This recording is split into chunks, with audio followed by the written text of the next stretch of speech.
3 seconds. No, lascia stare, si è fatto male. Basta, basta. Si è fatto... Momento. Yo, salut tout le monde, dans une nouvelle vidéo YouTube, bien sûr. Comme vous avez vu sur le titre de cette vidéo, je vais pouvoir répondre à vos questions que vous m'avez envoyées sur Instagram concernant ma grande blessure. Déjà, avant de commencer, j'ai pris quelques questions qui étaient plus ou moins intéressantes. Et voilà, je les ai mis tous devant moi. Avant de commencer, pour ceux qui ne connaissent pas où j'ai eu la blessure, enfin sur quel endroit, c'est sur l'épaule et j'ai une belle cicatrice d'ailleurs. Là voilà. Donc, pour commencer, la première question c'est combien de temps t'as pris pour récupérer? Déjà c'est une question, c'est un peu vague parce que ça peut être la période que j'ai pris pour récupérer les séances d'entraînement ou bien la période que j'ai pris pour récupérer mon niveau. Du coup, je vais répondre les deux. Pour récupérer les séances d'entraînement, j'ai pris un mois de repos après l'opération, à peu près un mois ou 4 semaines, parce que j'avais une emplâtre. Et juste après, j'ai commencé à faire du kiné et ça m'a pris à peu près 2 mois pour pouvoir faire ma première pompe, on va dire. Du coup, si je me rappelle bien, j'ai commencé à faire du kiné en fin octobre ou bien milieu octobre, fin octobre je pense. Et ma première pompe c'était après entre 1 mois et 2 mois. Et donc voilà, j'ai repris, on va dire, l'entraînement un peu normal après quasiment 3 mois après l'opération. Et mon niveau, ça m'a pris un peu de temps, je vais dire 1 an, voire plus. 1 an, voire plus, surtout la mathèse, ça m'a pris vraiment du temps pour récupérer au sol et voilà. Du coup, pour la deuxième question, comment tu as eu cette blessure?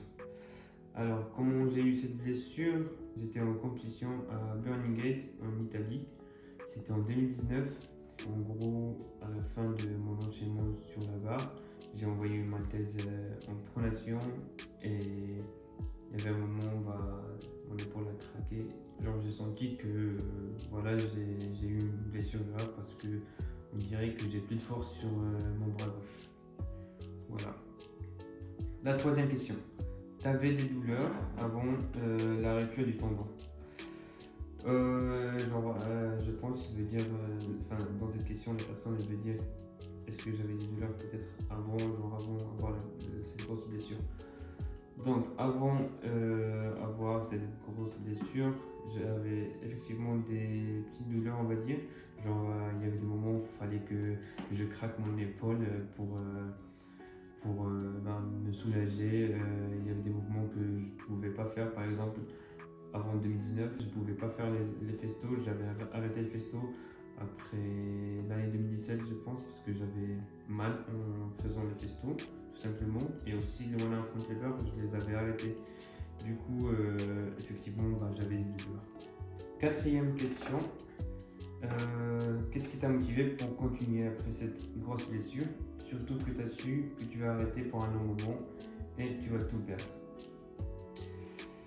Alors ça c'est une question vraiment intéressante parce que c'était pas si simple pour continuer, mais ce que je peux dire, qu'est-ce qui m'a poussé pour continuer, faire du kiné après, toujours rester un peu concentré sur ce que je voulais, sur les objectifs. Donc tout simplement, je viens de répondre, c'était mes objectifs, ce que je voulais atteindre, ce que je voulais atteindre, ce que je voulais réaliser, parce que j'avais pas encore atteint mes objectifs dans le street workout et je voulais pas lâcher à cause d'une blessure, même si c'était vraiment super dur pour moi, mais tout simplement c'est mes objectifs c'est mes objectifs. Et le fait que je venais d'arriver en France Du coup, j'avais plein d'opportunités, plein de nouvelles opportunités en Europe que j'avais pas quand j'étais au Maroc. Et ça aussi, ça a joué un rôle pour que je reste dans le street et pour que j'abandonne pas. Alors, on est arrivé où? Genre, quelles questions? 1, 2, 3, 4. La cinquième question. La cinquième question, elle dit à quel point c'était dur de ne plus pouvoir faire de sport et comment tu le vivais. Je vais pas vous mentir, juste le fait de savoir que tu vas faire une opération, que tu vas arrêter, de savoir que tu vas faire une opération, c'est-à-dire tu vas arrêter directement, genre après l'opération, tu vas arrêter l'entraînement pendant un bon moment. Et le fait de savoir ça, c'était dur. C'était vraiment dur parce que je voulais pas perdre mon niveau, surtout en 2019. J'avais un gros niveau et je pense les personnes qui me suivaient depuis longtemps, ils le savent. Et en plus, c'était l'année où j'ai gagné pas mal de compétitions. Du coup, je voulais vraiment pas perdre mon niveau et je voulais progresser encore et encore. Mais voilà, j'étais choqué. Voilà, c'était compliqué, j'étais en dépression totale. Genre, je sais même pas, en vrai, je sais pas comment j'ai réussi à dépasser les 2, voire les 3 mois, genre 3 mois après la blessure, parce que premièrement, je venais d'arriver en France, du coup, j'étais tout seul. J'habitais dans une chambre à 9 mètres carrés dans les résidences universitaires. Quoi d'autre? Bah, t'étais blessé. T'étais blessé, tu pouvais pas t'entraîner. Déjà, le fait que je m'entraîne pas une journée, genre par exemple, maintenant, si je m'entraîne pas un jour, 2 jours, c'est vraiment compliqué. Je deviens triste, on va dire. Je perds mon humeur. Imaginez 2 mois, 3 mois, c'est vraiment compliqué. J'étais en dépression. Mais quand même, j'ai réussi à dépasser cette période et je suis vraiment fier de moi. Pour la prochaine question, la 6e. How painful was your injury? Est-ce que ça a été douloureux, genre le moment où mon épaule a craqué? En gros, si je me rappelle bien, quand mon épaule a craqué, j'avais pas eu de douleur, de douleur, mais la sensation c'était genre comme si tu perds ton bras, vraiment, parce que je sais pas, genre j'avais plus de force, genre dans un coup j'avais plus de force, je faisais une maltaise et boum, mon épaule a craqué, et comme si j'avais plus de bras après. Mais j'avais pas de douleur et j'étais choqué aussi parce que pas mal de personnes qui ont eu des ruptures de tendons totales, ils ont souffert d'une douleur vraiment importante, surtout les personnes qui ont eu des ruptures alors, long biceps. Moi j'ai eu une rupture au long biceps, et là c'est, je sais pas comment on l'appelle, bref, c'est ce côté, bref, vous avez capté. Mais sinon, non, j'ai pas eu de douleur. La prochaine question, je pense que c'est la 7e. What exercises would you recommend to the athletes to avoid injuries like yours?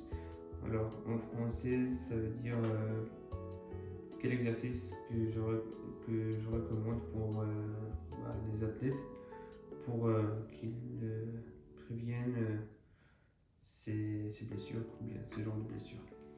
Alors, en gros, pour éviter ce genre de blessures, j'ai vraiment des conseils simples. Premier conseil, échauffement. Échauffement, vraiment, essayer de faire un bon échauffement, genre pas n'importe quel échauffement, mais un échauffement qui dépend de ce que tu vas faire dans ta séance d'entraînement. Genre, fais pas n'importe quel échauffement, juste histoire de faire l'échauffement. Deuxième conseil, c'est dès que tu sens, on va dire, des douleurs sur un mouvement, essaye d'éviter ce mouvement. Genre, essaye de ne pas le faire. Évite tout ce qui te fait mal, en gros. Troisième conseil, faut boire vraiment de l'eau pour garder ton système immunitaire, pour garder ton système immunitaire en forme. Et Quatrième conseil, si jamais vous avez une blessure, n'importe quelle que soit la blessure, genre vous avez des douleurs qui durent plus de 3 jours, 4 jours, genre que ça dure, essayez de faire une visite. Bien, attendez, avant de faire la visite, prenez du repos, genre pour éviter que ça s'inflamme plus. Prenez du repos, voir si ça va devenir mieux. Et après, genre le repos, quand je dis repos, ça va faire genre une semaine de repos, un truc comme ça. Et si jamais vous avez encore des douleurs, faites une visite, faites des consultations parce que sinon ça va s'aggraver en gros. Prochaine question. How did the injury affected you mentally and physically? Comment la blessure m'a affecté, je sais pas si on dit affecté, bref, comment ça agit, comment cette blessure a affecté mon mental et mon physique. Mon mental, je pense que j'ai déjà répondu sur ça, genre le fait que j'étais déprimé, genre j'étais en dépression pendant quelques mois, le fait que je pouvais pas m'entraîner, que je pouvais pas faire ce que je voulais parce que c'est une passion et le fait d'arrêter ta passion, genre de pratiquer ce que tu voulais faire, c'est comme si par exemple tu dis à quelqu'un qui est, on va dire, addict aux cigarettes d'arrêter de fumer par exemple, c'est compliqué. Et physiquement, quand tu te blesses, tu fais plus de sport, c'est-à-dire tu perds des poids, genre je pense je faisais 60 kg, genre j'ai perdu 5 kg ou voire plus, et mon bras il était super mince. Mon bras droit il faisait le double de mon bras gauche. Voilà. La prochaine question, je pense qu'on est vers 8e ou 9e. Bref, t'as payé combien pour l'opération? J'ai payé 3700 € et j'avais pas d'assurance quand j'avais fait l'opération. Voilà. Bon, la prochaine question, elle dit: est-ce que c'est utile de prendre des compléments alimentaires pour prévenir les blessures? Alors, prendre des compléments alimentaires, c'est utile, bien sûr. Surtout si on prend des compléments alimentaires de qualité, genre pas n'importe quoi, n'importe où. Par exemple, tu vas, je sais pas, chez Carrefour ou Action ou un supermarché juste pour prendre un truc pas cher, mais en gros la qualité n'est pas bonne quoi. Donc c'est utile de prendre des compléments alimentaires de qualité chez des marques connues, mais c'est pas nécessaire ou bien c'est pas obligatoire parce que tu peux avoir ce qu'il y a dans les compléments alimentaires, dans ce que tu manges, dans la nourriture, comment dire, dans la nourriture, dans ta nourriture quoi. Du coup, ça te fait juste gagner du temps, genre les compléments alimentaires, ça te fait gagner du temps et peut-être aussi de l'argent. Bref, c'est utile. C'est utile, c'est ça la réponse de la question. L'avant-dernière question, elle dit: c'est quoi la cause de cette blessure et t'as fait quoi comme traitement? Alors, la cause de cette blessure, c'est le fait d'avoir des blessures qui sont pas soignées, bien, genre le fait d'avoir une blessure et tu la traites pas, du coup tu la gardes de côté, après avoir une autre blessure, après avoir une autre blessure, et une autre blessure, genre c'est avoir plusieurs blessures et il y a un moment où ça va arriver et ça va tout exploser, genre, ça va tout faire tomber d'un coup. C'est exactement ça, c'est juste l'accumulation des blessures. Ce qui m'a fait, ce qui a fait mon tendon, il a pas pu tenir et boum, il a explosé quoi. Il a atteint ses limites, tout simplement. T'as fait quoi comme traitement? J'ai fait une opération pour, en gros, pendant l'opération, ils ont fait un trou dans l'os là pour prendre le tendon le monter, enfin le faire monter et le mettre dans le trou, enfin juste un morceau de tendon dans le trou et après le visser. Bref, c'était l'opération, c'était comme ça. Et après l'opération, du repos, j'ai essayé de faire gaffe à ce que je mange, genre je mangeais pas n'importe quoi, surtout pour récupérer. Je buvais de l'eau beaucoup plus que d'habitude et après j'ai fait du kiné. Et voilà. La prochaine question, c'est la dernière question. Est-ce que c'était douloureux, genre le moment du tendon? Je pense que j'avais déjà répondu à cette question.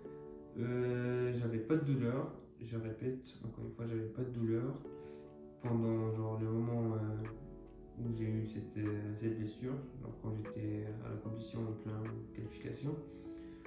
Quand mon épaule a craqué, j'avais pas de douleur. J'avais juste la sensation d'avoir perdu mon bras, tout simplement.